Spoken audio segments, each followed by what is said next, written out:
Welcome to another weekend of Punters Guide, a cracking racing to look forward to. Jason Weaver, as always, alongside. And Jason, I think everyone's kind of catered for this weekend. There's a few short price favourites, and of course, we've got those big field handicaps. In fact, there's plenty of runners pretty much everywhere we turn.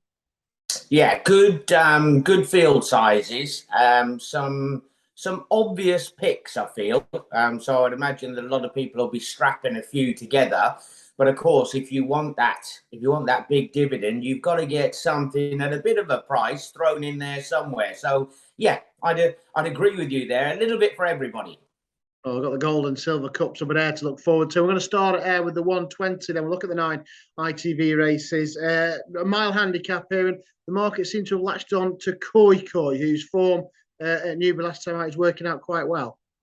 Yeah, he's been in tremendous form. He actually set off with Andrew Balding, then switched across to the George Bowie stable. They're carrying all before them. Look, he's the Southern Raider coming up, along with the likes of Charlie Fellows, who's got a few decent runners through the card. Look, he's an obvious pick, but he's going to be very, very short. I think that the horse New Kingdom did us a favour of Godolphin's up at Doncaster, and he just got the better of Dirtyoldtown. Now, just looking at the prices, that was a really good effort. There was next to nothing between them. We had a horse who was relatively unexposed in New Kingdom, who could easily be well in front of his mark. So just feel that Jack Mitchell goes up there. Obviously, his boss has got him some decent rides up there as well. But Jack Mitchell could get us off to a flyer for Grant Chur. Dirtyoldtown, who won't mind track, trip, ground, and he's also well drawn. That prize may be staying in the north and Dirtyoldtown, the opener up at let's have a look at the 140 at Newbury. Then it's the Legacy Cup of Group 3, formerly the Arc Trial, of course. 9 set to go to post. Your friend Max Vega in here, but the boys in blue have a strong hand. Yeah, the two horses at the top are carrying the penalties. Max Vega's got his £3 for the John Porter win. Solid Stone has got the £5 penalty for his Huxley win earlier on in the season. So it's going to make life difficult for them. I think Max Vega, he gets away with this ground. It's going to be decent, good ground at Newbury. However, he's arguably better when it's lashing with rain and it's a real good test. So that sort of worries me. Fancy Man, probably haven't seen the best of him since the Winter Derby trial. Kamari, not really come up with the goods after winning the Queen's Vase last year, and he's an interesting contender, but he had it all his own way at Goodwood and he still didn't manage to win. So everybody will latch on to Siskany. He looks the obvious choice, doesn't he? Charlie Appleby's team, he was a really tidy winner over at Maidan. And admittedly, he was a little bit disappointing last time. He went a long way last year, 86 to 111. So, and he's wriggled a bit to 114 at the moment. He's where the bar is set. I think the filly down the bottom is underestimated. Stay Alert for Hughie Morrison. I think we get a massive jockey upgrade. David Egan gets on board instead of Josephine Gordon. Far too keen last time, so scrub that race out completely. That was the one where they were knocking each other over. Escharda and Free Wind on that occasion. She's definitely got some upside. Ran well behind Nashwa over this course and distance as well. So Stay Alert down the bottom, just flying under the radar. Stay alert then for Jason. And you were about in the 155 at Ayr, the Doonside Cup. Lots of people latch on to Phantom Flight, who I thought was unlucky at Newmarket behind the St. Ledger favourite second, New London, and then showed how good he was when romping home at York. Yeah, he's one of those who should really be an easy pick. We've got a couple of flash in the pans, the likes of Royal Champion, who looked good at Epsom, and then he disappointed. Marie's Diamond and Dark Moon Rising are more than guaranteed to make it a real strong end-to-end gallop. Now, the Horton team, they think this is their best, don't they? They've made no secret of it. Phantom Flight is the best that they've got in the yard at the moment. So you'd be disappointed if he can't get it done. Yes, I'll lead you that way if you want the favourite. If you want something to run well at a bit of a price, Stormy Antarctic has only ran twice this season, comes in fresh, disappointed last time admittedly, but he's good over the 1.25 miles. So he might just cause a little bit of an upset. I do think Phantom Flight will win, but Stormy Antarctic wouldn't be too far away, especially if they have a bit of rain up there. Yeah, keep an eye on Stormy Antarctica. A Phantom Flight, one that many will latch onto, you'd imagine. The short price favourite on the card. Let's head back to Newbury then for the Sprint the World Trophy of the Flying 5 furlongs. Manican has to go to the well once again. He's being kept busy, but he's holding his form well. Yeah, he is. He didn't really draw right away at Doncaster from At a Girl down the bottom, who hadn't been showing that much, and then she showed a bit more last time. She was a very good juvenile.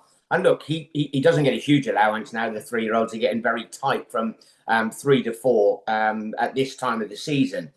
Method has cost me a fortune. I followed him off a cliff. Diligent Harry, another one. He's very talented, but it never seems to click into gear. And I do quite like the filly down the bottom, or close to the bottom, Chil.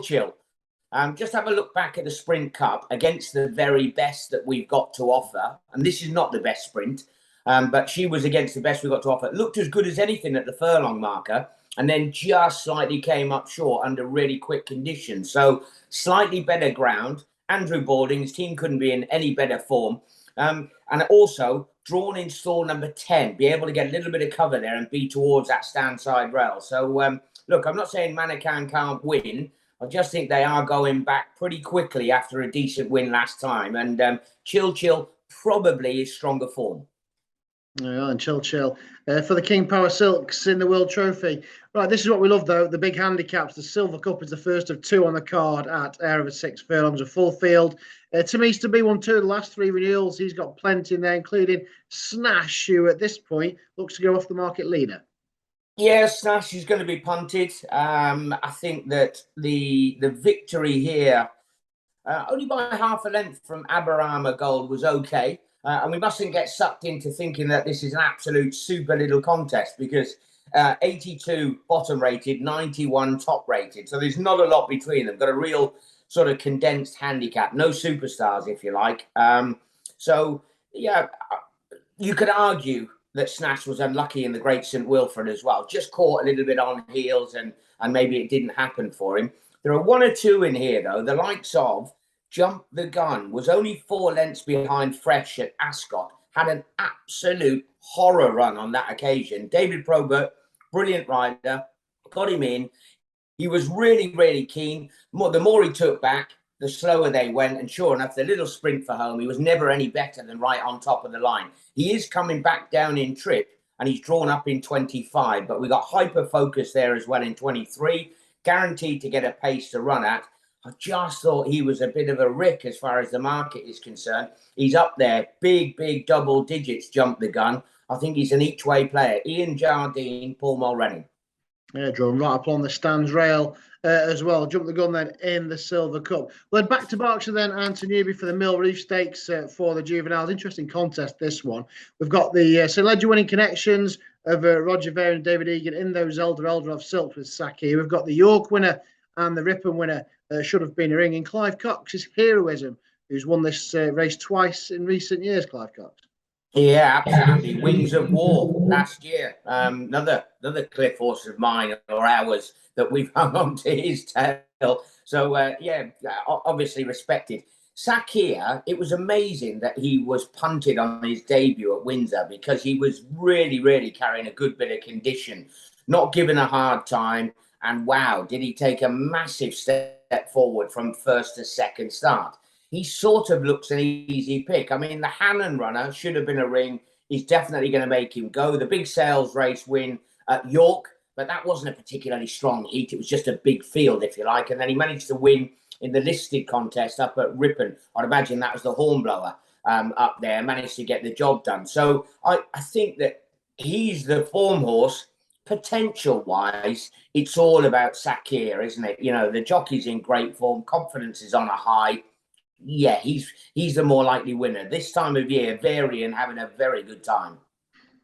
Let's head back up to Ayr then for the Group 3 Firth of Clyde Stakes. And again, the market pointing to one here, a bit like Phantom Flight earlier on in the card.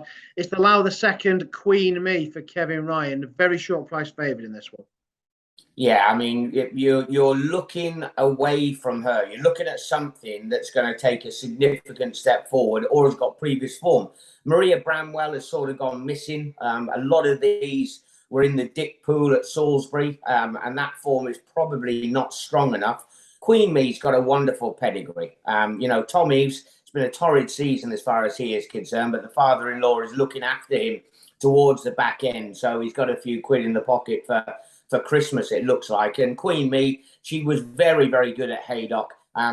Unlucky not to reel in the winner, actually, in the Lowther. And with an official rating of 106, she's got just about £9 in hand of her closest rival.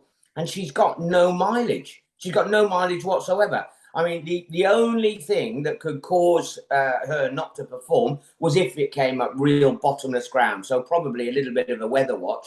But on everything she's done so far, she's going to take a world of beating. She's a shorty on the card. Yeah, she certainly is. I was lucky enough to be a Haydock when she won on debut. I know they're quite keen on her as well. Right, the final race we're going to look at Newbury at 3:25. It's a mile and a quarter handicap. Again, the boys in blue, mob-handed. They've got this Warren Point. He went up 8 for winning at Glorious Scudder. Just got up there, though, and he looks to kick on and go in again. Yeah, we've, you know, the ones to concentrate on probably would be Phanton Flight, who was a listed winner on his second start. He was gelded before he started running. And then it didn't quite happen for him in the King Edward VII. It was an okay run behind changing of the guard, but nothing spectacular. Hamaki managed to win the Shergar Cup Classic. Definitely a decent ride for Adam Farrager. Been put up 4, and they take 5 off. So 1 for the handicappers, if you like, but probably need to leave that form behind. And then we look up towards the top. Warren Point, only been beaten once. That was over a mile and a half. He came back down in trip. He was ridden with some confidence at Goodwood. You know, he was always going the best. He got serious with him. He went and picked up another boys in blue with Frankie Dettori on board. I think £8 probably underestimates him.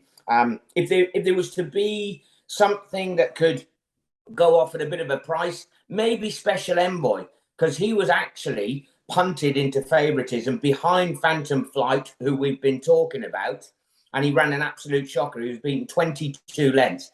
He's better than that. Surely he's better than that. So we'll keep a close eye on the market. But again, if we had the favourite with Kevin Ryan up at Ayr, I think that Warren Point will also be a shorty that'll go in.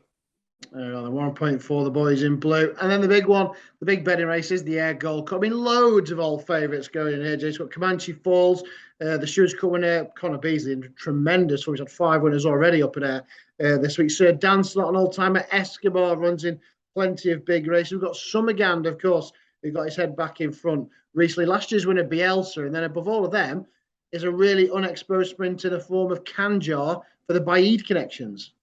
Yeah, what was the horse that they won it with a couple of years ago? Nahar, remember him looking like he'd just been dropped in at the furlong marker. So Kanjar wasn't that impressive last time, got the £5 penalty to secure his run in here, but they went slow. And then it took him a while to get going, and the quicker they went, the more he went through the line late on. So it's going to suit him. And again, he's an easy one towards the top of the market. Going to need a little bit of luck from stall 5. I didn't think there was a massive amount of pace drawn with the low numbers. I suppose Bergerac will go forward from 8. Comanche Falls, maybe not too far away from 9, but a little bit more open than that. I think that Gis A Sub didn't run that bad at York last time. He was taken out of the race early on. That was behind his stablemate. And then he sort of got going. Look, he was off well over 200 days away from the track, and he'd been gelded. So that was a little prep race for this. He's probably got a little bit of wriggle room as far as the handicap is concerned. He's a very good 2-year-old. We've seen some 3-year-olds win this contest previously if they're in front of the handicap. And I know Kanjar is the improver. But arguably, Gis A Sub has got better back class underneath. And Kevin Ryan won it last year. I know he's got Bielsa. But this could be the one. Shane Gray, good jockey booking, drawn in 14. He's around about 20, 25, something like that. I think he is a huge price, Gis A Sub. Yeah, so he's replacing Lowther, wasn't he? He's a juvenile. Yeah, definitely talented Gis A Sub. But he caught my eye at York as well in a wide open Ayr Gold Cup. Right, 9 races covered, Jason.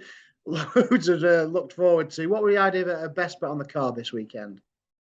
I think probably that Warren Point is going to take a world of beating. He's very short. But I have to say, the more you look at the Ayr Gold Cup. We know all about so many of them, don't we? Do you know, old Escobar, we'll just give him a line. He runs it. He's had 63 lifetime races. He's never run over 6 furlongs. You can't believe it. He's been in just about everything. So he's going to be a sort of a flashing home contender late on.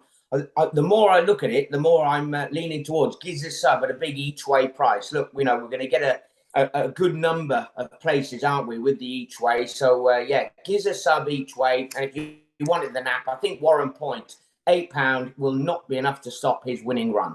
There we are. There are a couple against the field and a great day's racing. Short price favourites, big field handicaps, a cracking day of action ahead. Looking forward to seeing Jason in front of the ITV cameras. Don't forget, whatever you're backing, please gamble responsibly.